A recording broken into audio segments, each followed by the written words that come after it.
আমাদের মুক্তিযোদ্ধা সিরাজুল ইসলাম বরকন্দাজ সাহেব সহ সুজন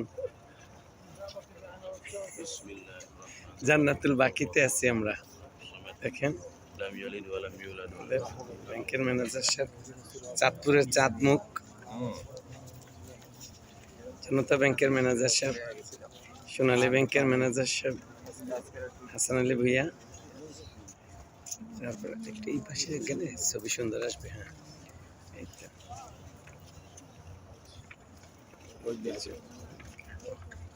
এক্সেলেন্ট। এই জান্নাতুল বাকিতে আসছি আমরা। হজের টাইমে আসলে, বড় হজের সময় যারা ইন্তেকাল করেন তাদেরকে জান্নাতুল বাকিতে মাটি দেওয়া হয়, দাফন করা হয়। একটু কাছে আসেন।